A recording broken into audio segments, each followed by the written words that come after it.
out here in the greenhouse. Thought I'd give you another little update. It's doing okay, but let's spin around here and take a look at things. Alright, first off we got these large old water troughs. Now this one here is spinach. Planted it kind of thick. Over here we got some lettuce. It's doing fair. I think these probably need transplanted, thinned out, and the ones in the back, they really need thinned out. And over here, I think I planted some radishes, but I've never had very good luck growing radishes in the greenhouse. And this one here is just an assortment. I don't even remember what all I planted. There might be some mustard greens in there and maybe even some more radishes. But over here, I think there's some Brussels sprouts and broccoli and whatnot. This one over here is elephant garlic. It's doing okay.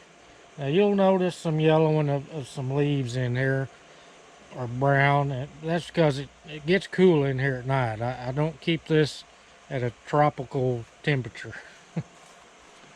Let's go over here, and this is one of them. Now this is the turmeric that I just recently planted, and you can see it's yellowed and kind of dying back. That's because it gets cold in here at night. It hasn't got below freezing, but these do not like the cool temperatures at night, especially with wet feet. The pineapples are growing. They're putting on new leaves. You'll see some brown leaves, tips. And that was when I bought the plant. When I took the top off, I let it dry out for a couple of days, and then I peel the bottom leaves off till I get to those root nodules, and then I plant them.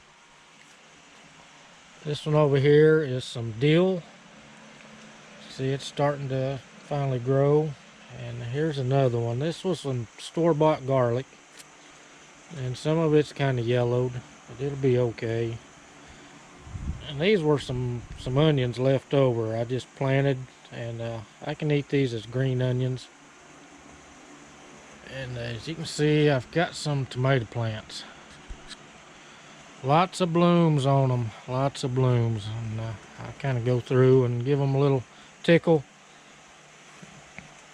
You can see there's some small ones in here that are turning.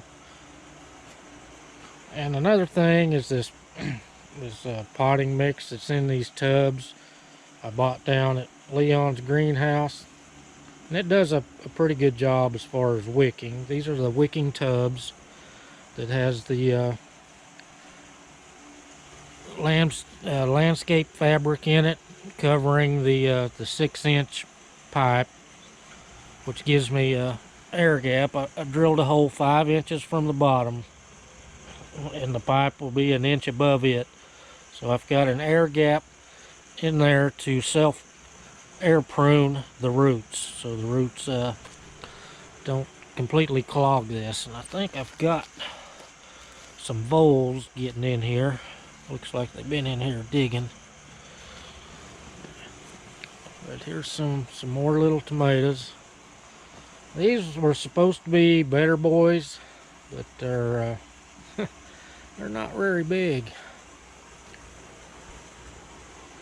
Some of these are volunteers I just let grow. These are supposed to be Juliets, but they're kind of a hybrid anyway, and they're seeds from the fruit itself, so I'm not sure what I'm going to get out of it. Some of them are really small, as you can see. Got some banana peppers. They're getting very mature. And these are the celebrities. I've got some getting ripe in here. See that one there? That's a nice looking tomato right there. It's not going to have the same flavor as a summer tomato. I don't care what you do. I've grown enough tomatoes in the greenhouse, they just do not have the flavor. Here's another one that's turning.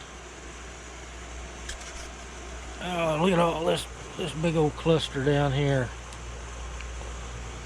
Got a bunch of new ones coming on. I got a bunch of them up here. We'll have some tomatoes probably all winter. These here are fig cuttings, and this one here I think is the brown turkey. And I don't remember what this one is, but it's a gold colored fig. It may be an LSU gold or something similar to it.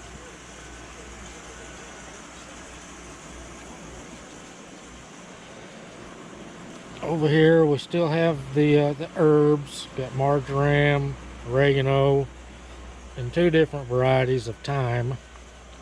Stevia, it's fixing to set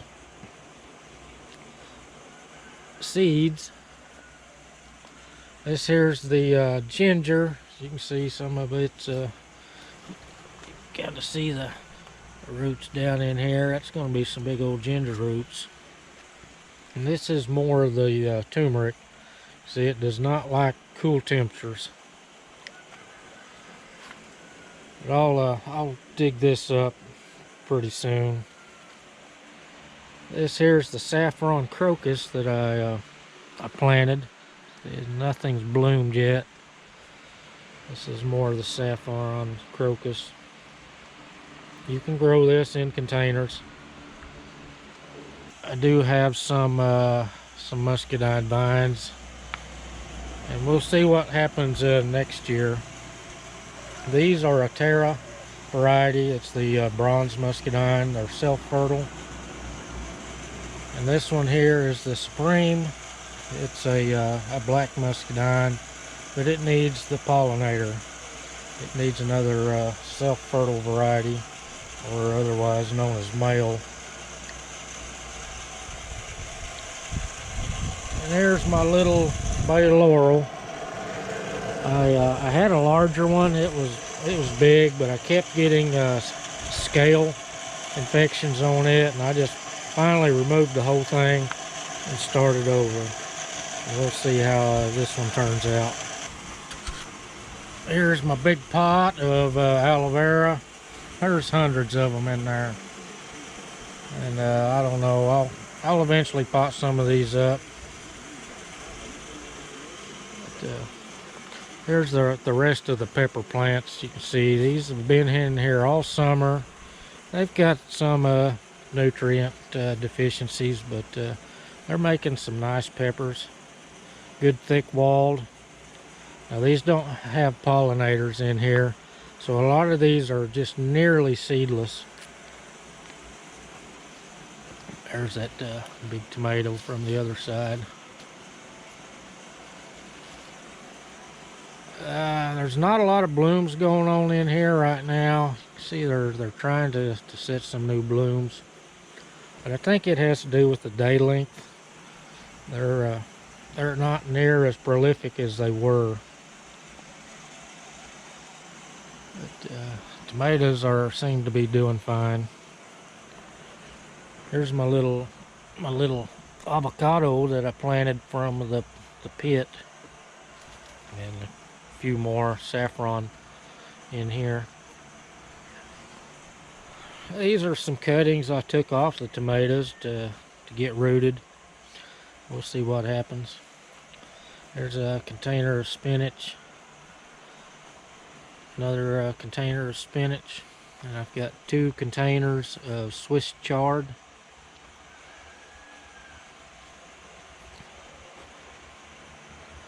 So that's kind of the happenings in the greenhouse for right now. My jungle of tomato plants. My greenhouse is just not tall enough, so they just kind of loop down and back up and everything else. We'll have some groceries through the winter time coming out of here, and the rest of this is just mess. Anyway, here's one of the other projects, if you'll remember. The way this water comes in, it carries a lot of water, and I know this 15-inch culvert's not going to carry it all when we get a real heavy rain, because it will just cover this whole part of the field. But I can get across it now. But you can see it. It comes in at this fork, and it's at an angle to the gate over here. But I've got it where I can cross over here now. I need some big rocks or something to help with the erosion. But we get, seems like we've been getting rain every week. A little here and a little there. And it just keeps everything wet.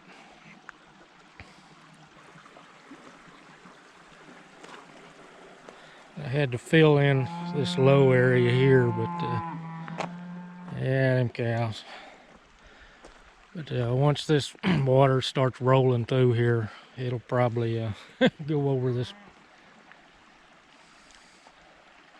I just dug out some of the edge of the branch there, or stream, whatever you want to call it. This is pretty much a wet weather stream. It usually has pockets of water down through there through the dry part of the year, but it may not be flowing where you can see it. It will go underground. And there's some pretty deep holes down through there. It usually will hold a little bit of water. But pecans are still there. There's still some on the ground. I don't know what we're going to do with them yet, but we've got about 9 bushels of them now. I got to get back up house and finish my chores.